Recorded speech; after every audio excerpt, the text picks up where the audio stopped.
नमस्कार मित्रांनो, मिरज संस्थान हे पेशव्यांच्या काळातील एक जहागीर आणि ब्रिटिशांच्या काळातील संस्थान होते। ह्या संस्थानाचे अधिपत्य पटवर्धन घराण्याकडे होते। या संस्थानामध्ये श्री गणेश आराध्य दैवत मानले गेले आहे। त्यामुळे सांगली, तासगावमध्ये भव्य आणि सुंदर अशी गणपती मंदिरे उभारण्यात आली आहेत।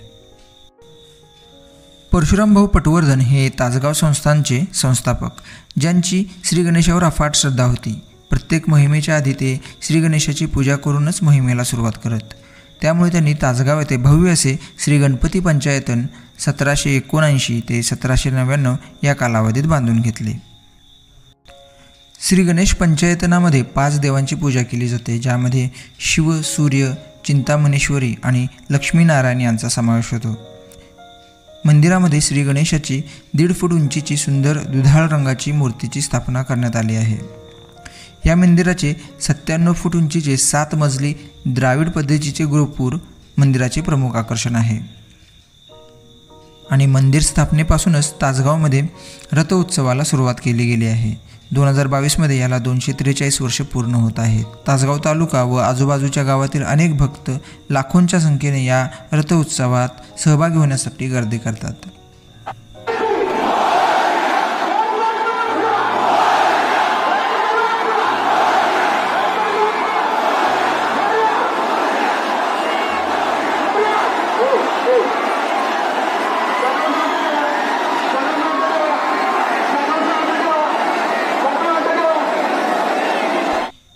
पेशवेकालीन मराठेशाही चलनात तांब्याचे पैसे छत्रपतींच्या नावे तर रुपया व मोहरा मोगल बादशांच्या नावे पाडल्या जात। गणपती पंतप्रधान रुपया हे चांदीचे नाणे असून त्याचे वजन 11.22 ग्राम आहे। त्याचे प्रमुख वैशिष्ट्य असे आहे की या नाण्यावर देवनागरी व फारसी लिपीत मजकूर कोरलेला आहे। पटवर्धन घराण्याची राजकीय निष्ठा आणि आध्यात्मिक निष्ठा या दोघांचे प्रतिबिंब या नाण्यात आपल्याला दिसून येते। या नाण्याच्या पुढील बाजूस श्री गणपती देवनागरी भाषेत आणि पर्शियन भाषेत शाह आलम बहादूर बादशाह गाझी आणि फासिल तारीख लिहिलेली आहे।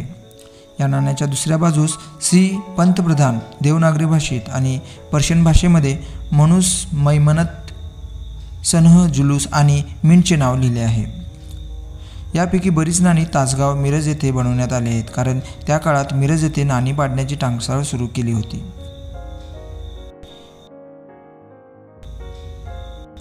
विजापूरच्या आदिलशहाच्या काळात मिरज ही महत्त्वाची जहागीर होती। पुढे ह्या जहागिरीचे नियंत्रण 1660 साली छत्रपती शिवाजी महाराज, 1686 साली औरंगजेब आणि 1739 मध्ये छत्रपती शाहू असे हस्तांतरित होत होत पेशव्यांकडे आली होती।